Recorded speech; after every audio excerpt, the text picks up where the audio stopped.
Yan, hello everyone. It's me again, Ate Jackie. Welcome sa Life is Real. Yan, guys, lang natin.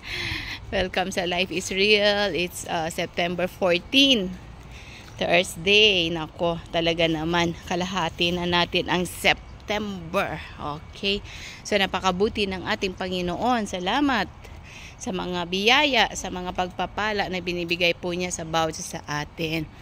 Okay, life is real po tayo. Ano po yung real talk natin ngayon? Napapagod ka na po ba? Or you want a rest? Or you want to quit? Or sabi mo na ayaw mo na? So ano po yung talagang nasa puso nyo? Okay, sa Matthew 11:28, 29 hanggang 30, sabi po niya na lumapit kayo. Diba kayong lahat na napapagal at nabibigatan, at kayo ay aking bibigyan ng kapahingahan. At ang aking pamatok na binibigay sa inyo ay magaan, diba? Napakaganda po yan na verse ng Bible na lahat po tayo ay napapagod, lahat po tayo ay merong hangganan, diba? Yung load na hindi po natin kaya talaga. Pero ang kagandahan po yan, may ginagawa ang ating Panginoong Jesus. Sabi niya na hindi niya tayo bibigyan ng mga pagsubok o hindi niya tayo bibigyan ng mabibigat na mga dalahin. Kaya pag tayo napapagod at tayo nabibigatan, sabi niya, lumapit kayo sa akin. Saan? Sa Panginoong Jesus. Lumapit po tayo sa Kanya at bibigyan po niya tayo ng kapahingahan. Everybody wants, di ba? Minsan galing ka ng work, pagod ka na, gusto mo na talaga magpahinga. Minsan talagang ayaw mo na, nagki-quit ka na. Minsan parang talagang marami ka nang iniisip. Pero tandaan po natin na lumapit tayo sa Panginoon. And I was remember po din na sabi niya na si Elijah rin ay napagod, di ba? Natakot din siya. At anong ginawa ng Panginoon sa kanya? Binigyan po siya ng pagkain at pinagpahinga, pinatulog. At pagising niya, naging okay na po siya.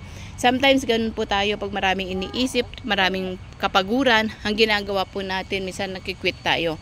But we need to wait, no? Kumain ka lang, magpahinga ka, matulog ka, and then after that, quiet ka lang. Alam mo, magkakaroon po tayo ng peace of mind at peace of heart.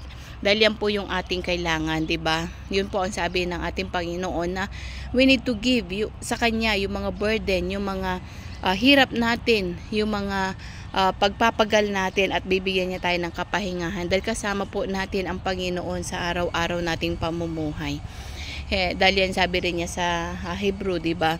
And yun po yung example ko na hindi siya nagbibigay ng mga problema na hindi po natin kaya. Lahat po yan is kaya natin. Parang isang bata po yan, yung isang bata na yung weight na kaya lang niyang buhatin, yun mo lang ibibigay. No, hindi mo na pwedeng pabuhat yung 1 kilo doon sa batang 2 years old, di ba? Or yung sabi mo ng 10 kilos, ipapabuhat mo sa 5 years old. Hindi niya kaya po yan, di ba? Pero tayo na malalaki, kahit mabigat, kakayanin po natin na bitbitin yan kasi kaya naman natin di ba? Or yung 5 kilos na nabubuhatin, mas kaya natin kahit mabigat siya. So, ganun po yan na hindi po ang Panginoon ay hindi siya nagbibigay ng mga trials na hindi po natin kaya o yung mga heavy load po natin. Lahat po is kaya natin yan at talagang kinakaya natin lahat, di ba? Dahil kasama po natin ang ating Panginoong Jesus.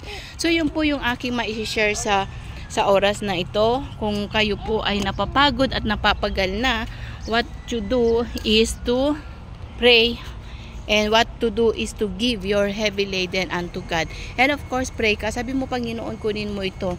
Hindi ko na kaya. Panginoon, baguhin mo ako. Panginoon, tulungan mo po ako na makaya ko po ang lahat. At ganun din po, Panginoon, alisin mo at tulungan mo ako sa burden na ito. So yun, manalangin ka at goon ka lang sa ating Panginoon. So muli po, shalom. May the Lord God bless you. Yan po may share ko ngayon is you need to rest unto God. So bye for now.